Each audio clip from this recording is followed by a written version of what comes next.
Inside the courthouse, the marble floors echoed with the sound of my heels as I made my way through the security checkpoint, my folder of documents clutched tightly in my hand.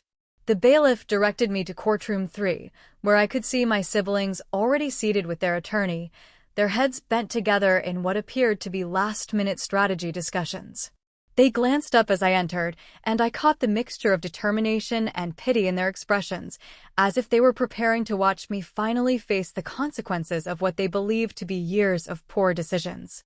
But as I took my seat beside Patricia, I found myself thinking back to the moment when my real financial education had begun, 5 years earlier in grandmother's sunlit bedroom.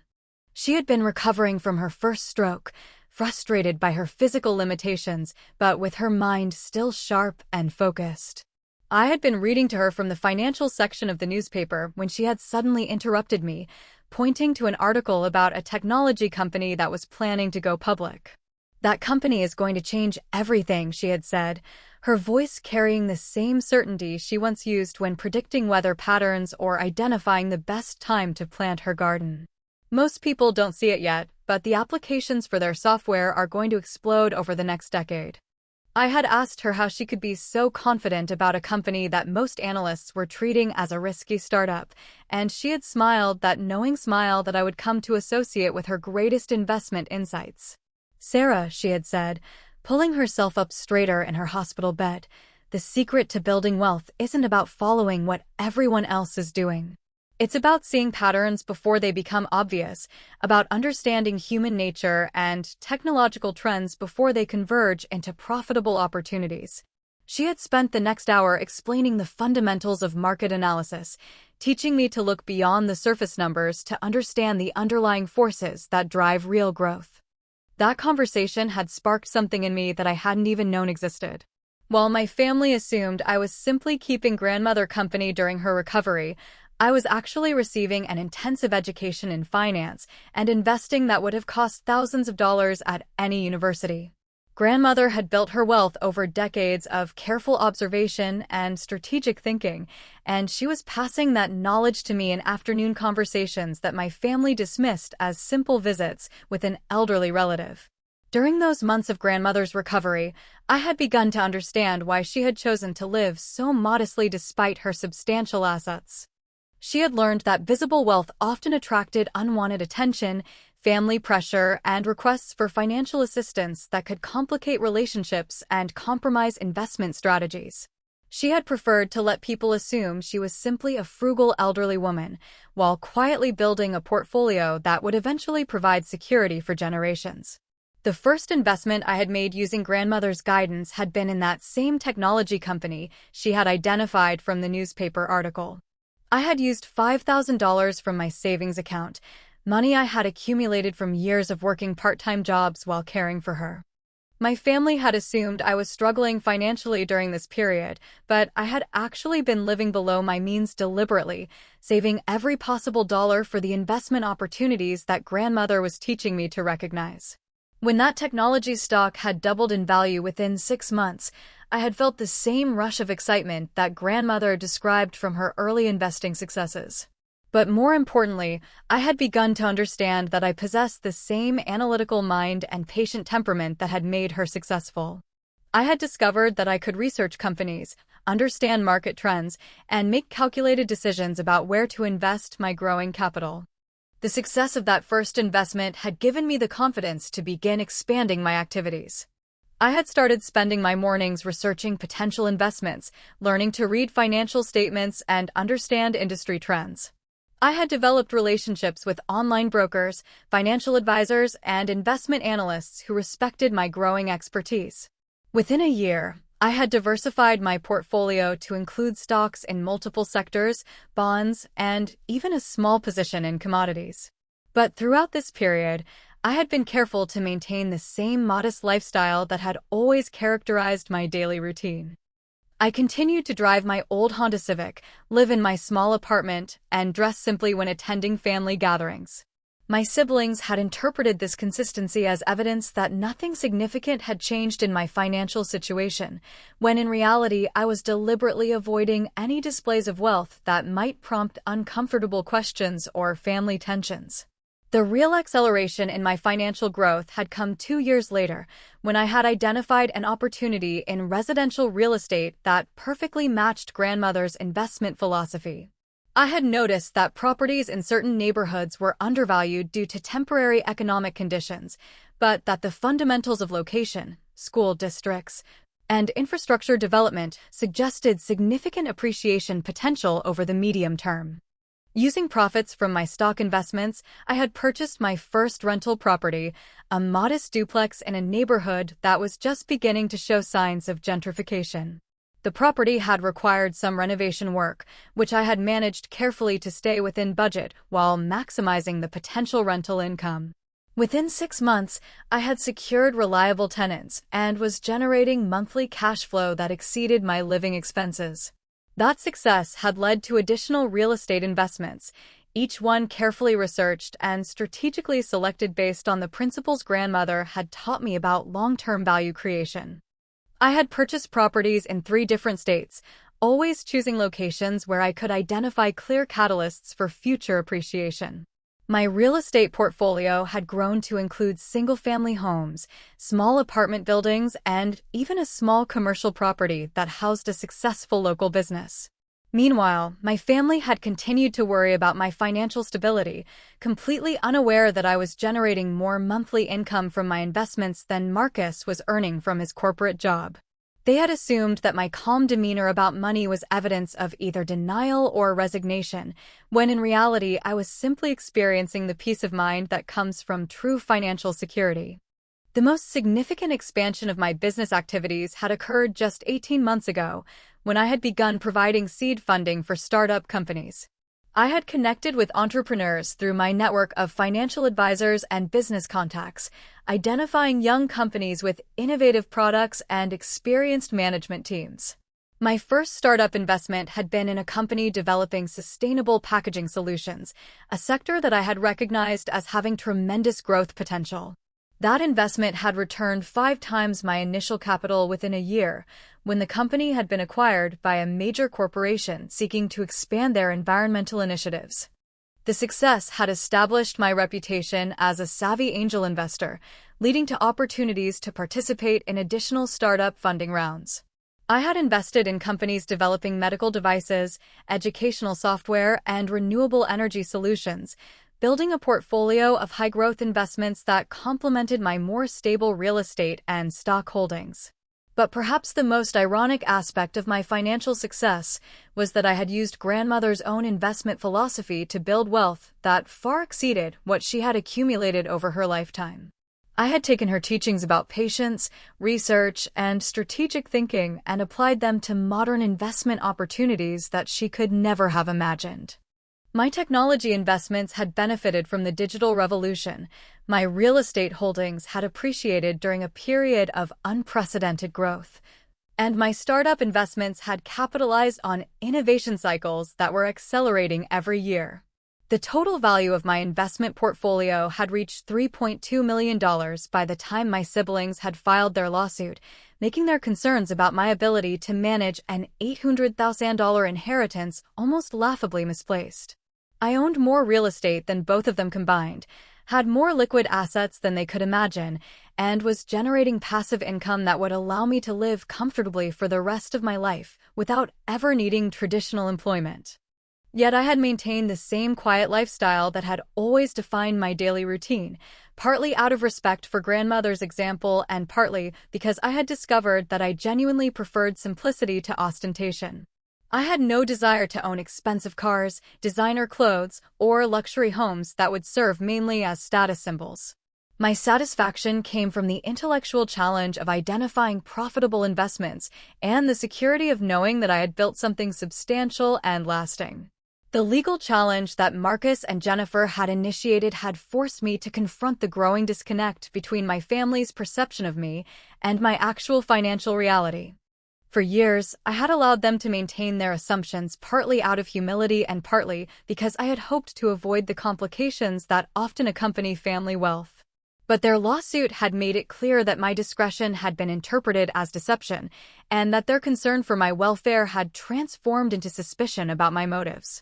Patricia had spent weeks helping me organize my financial documents into a comprehensive presentation that would demonstrate not only my competence to manage the inheritance, but also my actual wealth and business acumen. The folder I carried into the courtroom contained bank statements, investment account summaries, real estate deeds, business partnership agreements, and tax returns that would paint a picture of financial success that my family could never have imagined. As I sat in the courtroom waiting for the proceedings to begin, I found myself feeling a strange mixture of sadness and anticipation.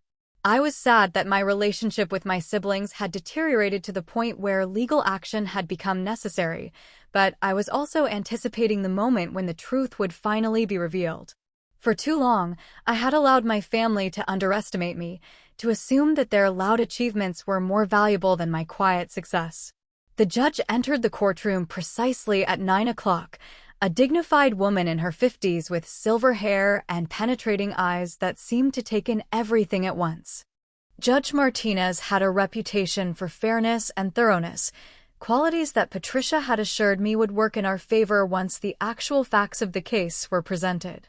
She had reviewed hundreds of estate disputes during her years on the bench, and she would be able to recognize the difference between legitimate concerns about financial competence and family conflicts disguised as legal arguments. As the bailiff called the court to order, I could see Marcus and Jennifer leaning forward in their seats, their expressions confident and determined. They had spent months preparing for this moment, convinced that they were about to expose what they believed to be my financial incompetence and manipulation of grandmother. Their lawyer had prepared what he clearly believed would be a compelling case about my unfitness to manage significant assets. But as I sat quietly beside Patricia, my folder of financial documents resting on the table in front of me, I knew that they were about to discover just how completely they had misunderstood the quiet woman they had dismissed as the family failure. The truth that I had hidden for so long was about to transform not only this legal proceeding, but also the fundamental dynamic of our family relationships. The courtroom was filled with the kind of tense silence that precedes moments of revelation, and I could feel the weight of the secrets I had carried for so long pressing against my chest. In just a few minutes, Judge Martinez would call for the presentation of evidence, and my carefully constructed privacy would give way to a public demonstration of everything I had built while my family assumed I was struggling to survive. Judge Martinez adjusted her reading glasses and opened the case file, her voice carrying the authority of years on the bench as she addressed the courtroom.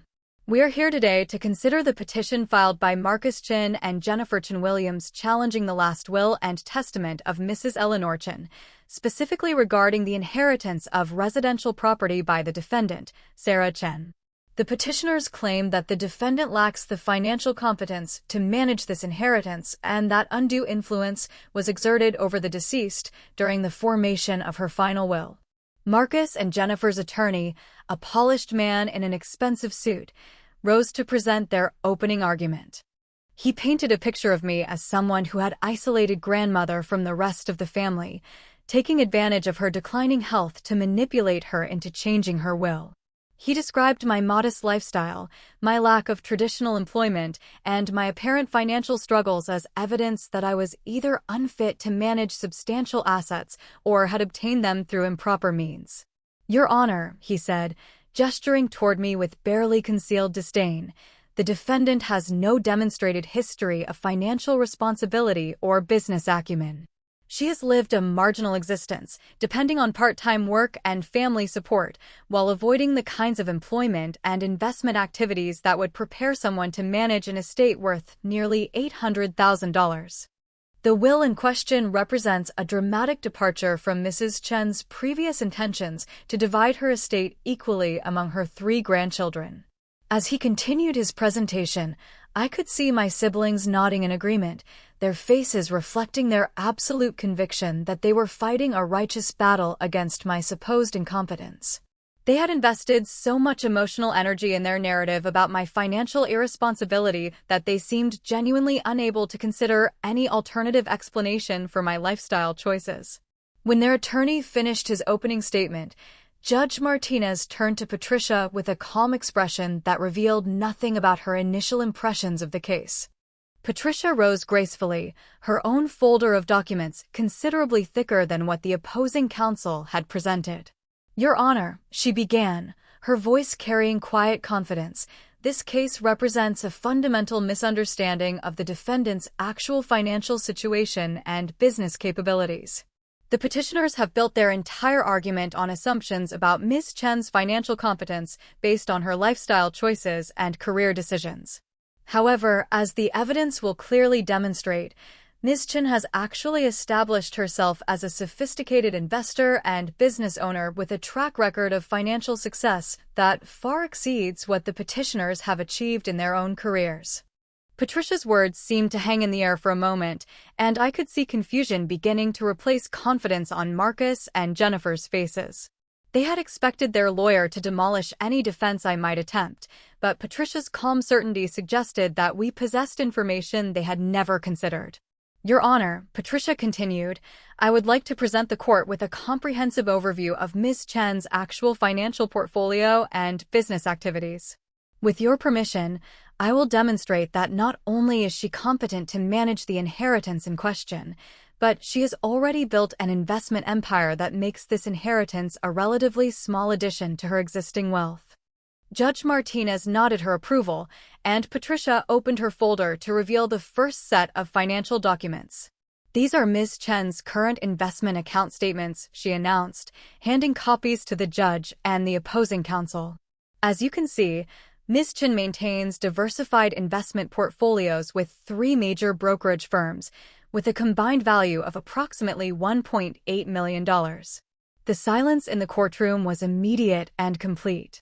I could see Marcus and Jennifer's lawyer frantically reviewing the documents, his confident expression replaced by growing bewilderment. My siblings themselves had gone completely still, their faces reflecting the kind of shock that comes when fundamental assumptions about reality are suddenly challenged. Additionally, Patricia continued, "Ms. Chen owns residential and commercial real estate properties in 3 states, with a combined assessed value of approximately $1.2 million. These properties generate monthly rental income of approximately $18,000, providing Ms. Chen with substantial passive income that exceeds the median household income in this county." Jennifer's hand had moved to cover her mouth, and Marcus was staring at the documents as if they were written in a foreign language. The lawyer they had hired to expose my financial incompetence was now struggling to process evidence that completely contradicted everything they had told him about my circumstances. "But perhaps most impressive," Patricia said, her voice gaining strength as she warmed to her presentation, "Ms. Chen has also established herself as a successful angel investor, providing seed funding for multiple startup companies. Her most recent exit generated a return of over $400,000 when one of her portfolio companies was acquired by a Fortune 500 corporation." Judge Martinez was studying the documents with the careful attention of someone who understood financial statements, occasionally making notes on her legal pad. "Your Honor," she said, looking up from the papers, "these documents appear to be comprehensive and properly authenticated. Can counsel for the petitioners explain how their claims about the defendant's financial incompetence align with this evidence of substantial wealth and business success?" Marcus and Jennifer's attorney was clearly struggling to reformulate his argument in light of information that demolished his entire case. He requested a brief recess to review the new evidence, but Judge Martinez denied the request, pointing out that the petitioners had ample opportunity to investigate the defendant's actual financial situation before filing their lawsuit. "Ms. Chen," Judge Martinez said, addressing me directly for the first time, "can you explain to the court why you chose to maintain such privacy about your financial activities, particularly given your family's apparent concerns about your situation?" Her question was fair and direct, without any suggestion of judgment about my choices. I stood slowly, feeling the weight of years of misunderstanding settling on my shoulders. "Your Honor," I began, my voice steadier than I had expected. "I learned from my grandmother that true wealth is often quiet and private. She taught me that displaying success can complicate family relationships and attract unwanted attention that can interfere with sound investment decisions.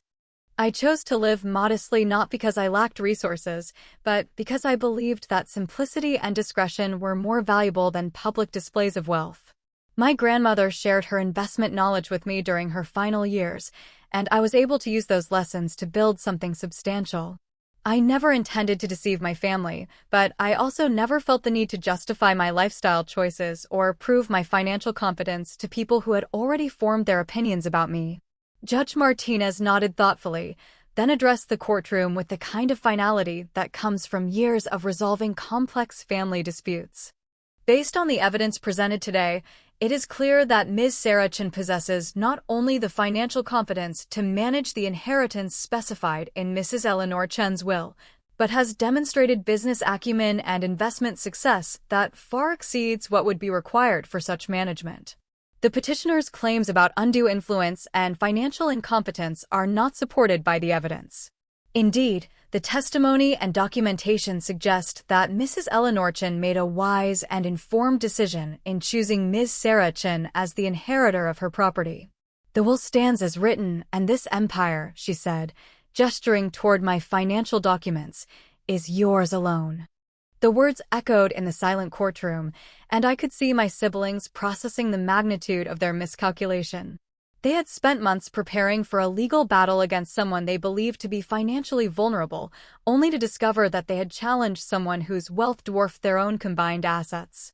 As the judge concluded the proceedings and dismissed the case, Marcus and Jennifer sat in stunned silence, their lawyer gathering his papers with the defeated air of someone whose entire strategy had collapsed. I felt a mixture of vindication and sadness, satisfied that the truth had finally been revealed, but grieving for the family relationships that had been damaged by years of assumptions and misunderstandings. Patricia gathered our documents efficiently, offering me quiet congratulations on the outcome. But as we prepared to leave the courtroom, I found myself thinking not about victory, but about the work that would be required to rebuild trust and understanding with my family. Outside the courthouse, the spring sunshine felt warm on my face as I walked toward my car. Marcus and Jennifer emerged a few minutes later, their expressions subdued and thoughtful. For a moment, we stood in awkward silence, three siblings who had just learned that they barely knew each other at all. Marcus was the first to speak, his voice carrying a humility I had rarely heard from him. "Sarah, I had no idea. We had no idea. I don't understand how we got everything so wrong, but I want you to know that I'm sorry for what we put you through." Jennifer's eyes were filled with tears as she struggled to find words that could bridge the gap between her assumptions and the reality that had just been revealed.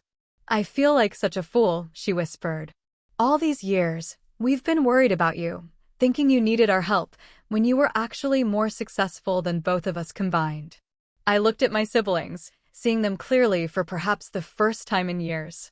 They were not malicious people, but they had allowed their own insecurities and preconceptions to blind them to who I really was.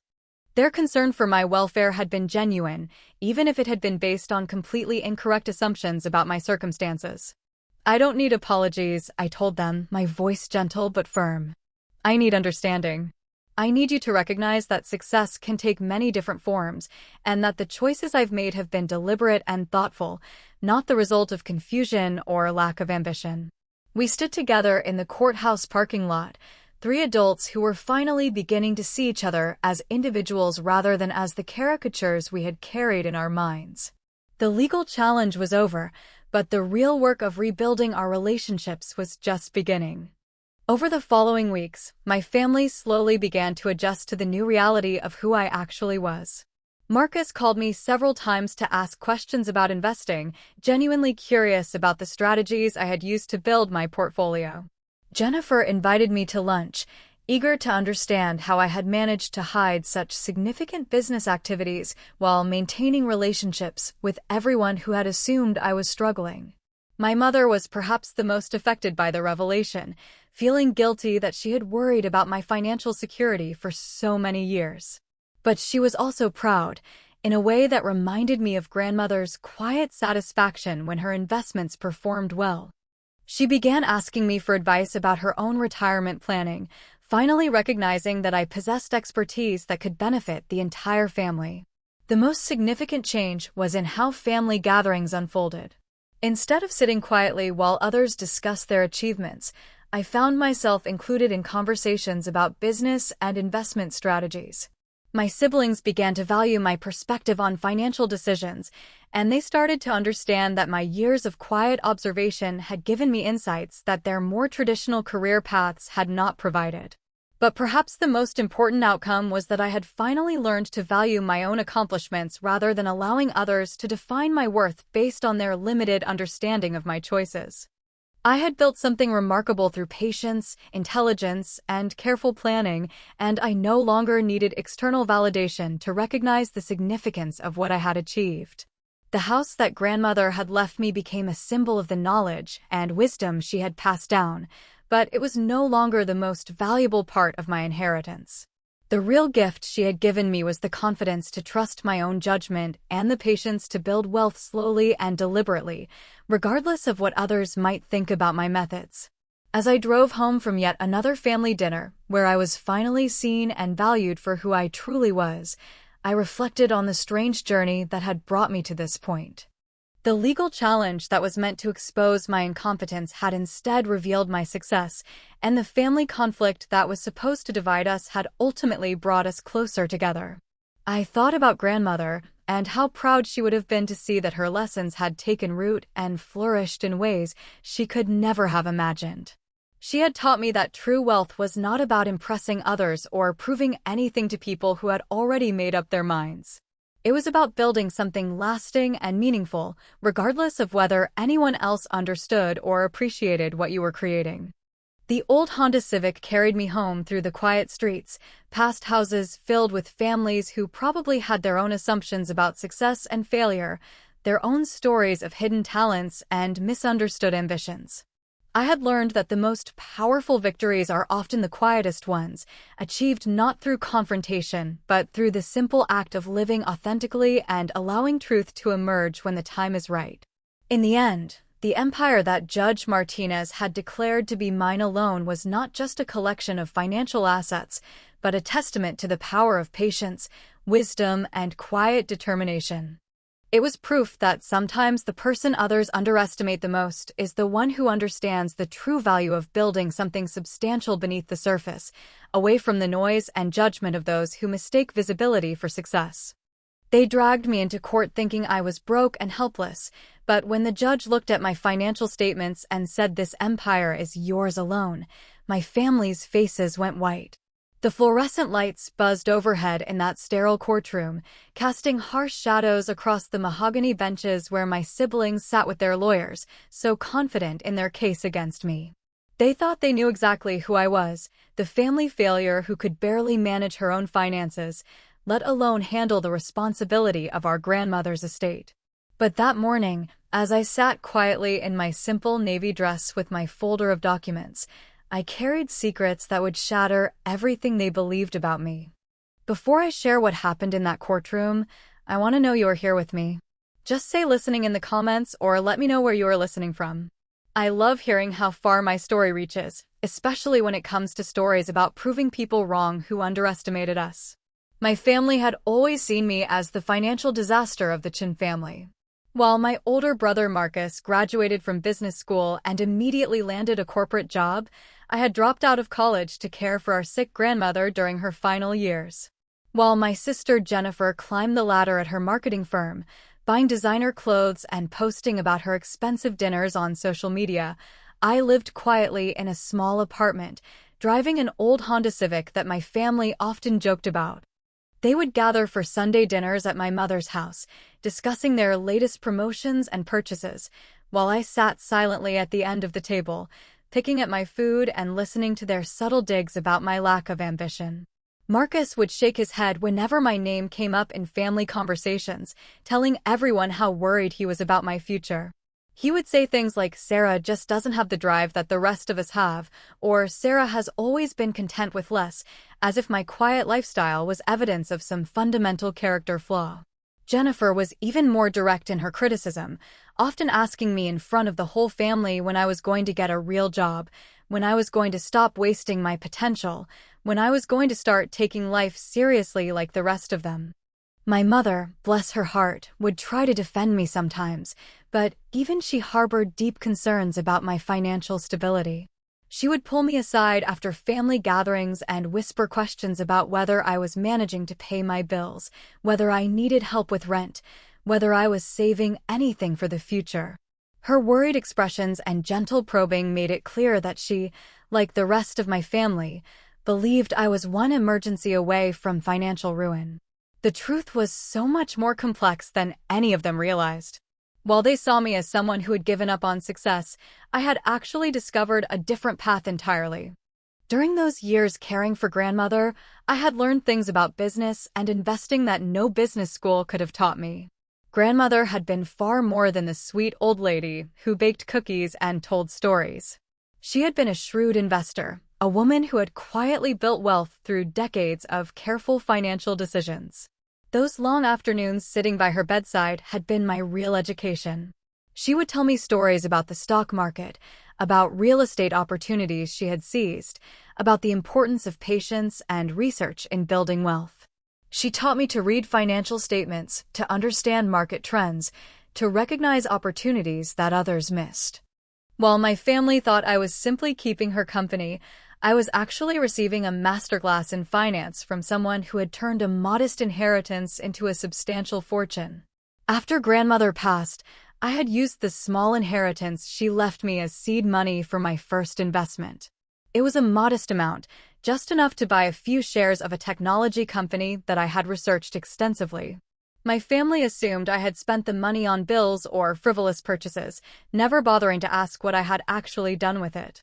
They were too busy with their own lives to notice that I had begun spending my evenings reading annual reports, studying market analysis, and carefully tracking my growing portfolio.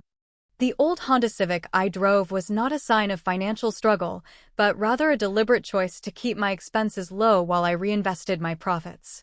The simple apartment I lived in was not evidence of limited means, but a strategic decision to maximize my investment capital. Every dollar I didn't spend on status symbols was a dollar I could put to work in the market, growing my wealth quietly and steadily while my family remained completely oblivious. My days followed a pattern that my family never bothered to understand. I would wake early to check the Asian markets, spend my mornings researching potential investments, and dedicate my afternoons to managing my growing portfolio. I had developed relationships with financial advisors, real estate agents, and business brokers who respected my analytical mind and growing expertise. But when family members called to check on me, I would simply say I was doing fine, keeping my activities vague and unremarkable. The irony was that while Marcus stressed about his corporate job and Jennifer worried about her marketing campaigns, I was building something much more substantial and secure. My investments had grown from that initial small amount into a diversified portfolio worth more than both of their annual salaries combined. I owned shares in companies they had never heard of, had invested in real estate properties across 3 states, and had even provided seed funding for several successful startups. But I had learned from grandmother's example that true wealth was often invisible to those who weren't looking for it. She had lived modestly while accumulating significant assets, and I had chosen to follow the same path. My family's assumptions about my financial situation served as perfect cover for my actual activities. They never questioned why I seemed so calm about money, why I never stressed about bills, why I could afford to take time off whenever I wanted. The catalyst for everything that followed came 6 months after grandmother's funeral, when the family gathered to discuss her estate. Grandmother had been very specific in her will, leaving her beautiful Victorian house and the surrounding 5 acres to me alone. The property was worth nearly $800,000, a fact that had not escaped my siblings' attention. They had expected the inheritance to be divided equally among all 3 of us, and my sole inheritance had created immediate tension. Marcus had been the first to voice his objections, arguing that grandmother must have been influenced by my constant presence during her final years. He suggested that I had somehow manipulated her into changing her will, taking advantage of her deteriorating mental state to secure the inheritance for myself. Jennifer had been even more direct, accusing me of elder abuse and claiming that I had isolated grandmother from the rest of the family in order to secure her fortune. The accusations had stung deeply, not because they were true, but because they revealed how little my family actually knew about my relationship with grandmother. They had no idea that she had chosen to leave me the property because she recognized that I was the only one who truly understood the value of what she had built. They couldn't see that her decision had been based on careful observation of my character and my growing financial acumen. My mother had tried to mediate the conflict, suggesting that I might consider selling the property and sharing the proceeds with my siblings. She had presented this as a reasonable compromise, a way to maintain family harmony while ensuring that everyone benefited from grandmother's legacy. But I had quietly refused, not out of greed or selfishness, but because I understood that the property was more than just a financial asset. It was a symbol of the knowledge and wisdom that grandmother had passed down to me. The tension had escalated over the following months, with Marcus and Jennifer becoming increasingly hostile toward me at family gatherings. They would make cutting remarks about my selfishness, my lack of consideration for family unity, my apparent greed in keeping the entire inheritance for myself. They seemed to genuinely believe that I was being unreasonable, that my refusal to share was evidence of the same poor judgment that had supposedly characterized my entire adult life. The situation had reached a breaking point 3 months ago, when Marcus had announced that he and Jennifer had consulted with a lawyer about challenging grandmother's will. They had discovered that they could argue that grandmother had not been of sound mind when she made her final changes to the will, or that I had exerted undue influence over her decisions. Their lawyer had been confident that they could prove I was unfit to manage such a substantial inheritance, given my apparent lack of financial responsibility and business experience. The irony of their argument was almost amusing, if it hadn't been so personally devastating. They were essentially claiming that I was too financially incompetent to handle an inheritance, while I sat quietly managing an investment portfolio that dwarfed the value of grandmother's house. They were preparing to argue in court that I lacked the business acumen to maintain a property, while I owned shares in dozens of companies and had successfully invested in real estate across multiple markets. But I had kept my financial success hidden for so long that I couldn't simply reveal it now without seeming calculated or defensive. I had built my wealth quietly and carefully, and I had no desire to flaunt it or use it as a weapon against my family. I had hoped that the legal challenge would somehow resolve itself, that my siblings would come to their senses and realize that their accusations were baseless and hurtful. Instead, the situation had only gotten worse. Marcus and Jennifer had become increasingly convinced that they were fighting a righteous battle against my supposed manipulation of grandmother. They had begun excluding me from family gatherings, making it clear that they considered me a threat to family harmony and financial security. They had even convinced some of our extended family members that I was being selfish and unreasonable, creating a narrative in which I was the villain of the story. The legal papers had arrived on a Tuesday morning, delivered by a courier who had seemed almost apologetic about the formal nature of the documents. The lawsuit was comprehensive and detailed, challenging not only my inheritance of the property, but also my competence to manage it. Marcus and Jennifer were asking the court to declare the will invalid and to divide the estate among all 3 siblings, with the additional request that any assets I received be placed in a trust managed by Marcus due to my apparent financial irresponsibility. Reading through the legal documents had been surreal, seeing my life and character dissected by lawyers who had never met me, described in language that painted me as either a manipulative opportunist or a helpless victim of my own poor judgment. The papers cited my lack of steady employment, my modest lifestyle, and my apparent isolation from family activities as evidence that I was either unfit to manage significant assets or had obtained them through improper means. My first instinct had been to call my siblings and try to resolve the situation through direct conversation. I had imagined sitting down with Marcus and Jennifer, explaining my actual financial situation, and helping them understand that their concerns were unfounded. But when I had reached out to them, they had referred me to their lawyer, making it clear that they were no longer interested in family discussions about the matter. The realization that I would have to defend myself in court had been both terrifying and oddly liberating. For years, I had allowed my family to maintain their assumptions about my financial situation, partly out of humility and partly out of a desire to avoid complicated explanations. But now, facing the possibility of losing grandmother's property and having my reputation destroyed in the process, I knew that the time for quiet discretion had passed. I had contacted a lawyer of my own, a sharp woman named Patricia Wong who specialized in estate law and family disputes. When I had explained my situation to her, she had listened carefully and asked detailed questions about my financial history and my relationship with grandmother. But when I had begun to describe my actual financial situation, her expression had changed from professional interest to genuine surprise. Patricia had spent 3 hours reviewing my financial documents, asking careful questions about my investment strategies and business relationships. She had been particularly interested in the documentation I had kept of my conversations with grandmother, the detailed notes I had made about her investment philosophy, and the records I had maintained of my own financial growth. By the end of our meeting, she had been confident that we could not only defend against my siblings' lawsuit, but could also demonstrate that their characterization of me was completely inaccurate. The weeks leading up to the court date had been strange and tense. My family had continued to treat me as if I were already defeated, making comments about how I would finally have to face reality and accept that I wasn't capable of managing significant assets. They had seemed genuinely convinced that the court would see through what they perceived as my deception and would restore what they considered to be proper family financial balance. Meanwhile, I had been quietly preparing for a revelation that would change everything they thought they knew about me. Patricia had helped me organize my financial documents into a comprehensive presentation that would demonstrate not only my competence to manage the inheritance, but also my actual wealth and business acumen.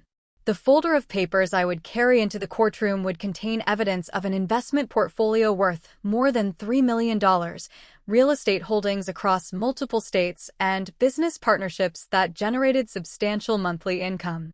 As the court date approached, I found myself feeling strangely calm about the upcoming confrontation.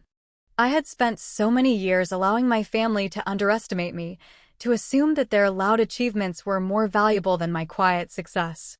The legal challenge they had initiated would finally force the truth into the open, and I was ready to let my actual accomplishments speak for themselves.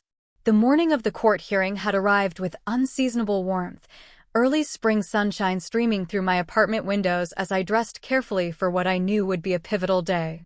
I had chosen a simple navy dress and low heels, wanting to appear professional but not ostentatious. The folder containing my financial documents sat on my kitchen table, thick with papers that would soon transform my family's understanding of who I really was. As I drove to the courthouse in my old Honda Civic, I could see Marcus and Jennifer arriving in their newer cars, accompanied by their lawyer and wearing expensive suits that I knew they had purchased specifically for this court appearance. They looked confident and determined, clearly expecting that this day would finally expose what they believed to be my financial incompetence and manipulation of grandmother. But as I parked my car and walked toward the courthouse entrance, carrying my folder of secrets, I knew that they were about to discover just how completely they had misunderstood the quiet woman they had dismissed as the family failure.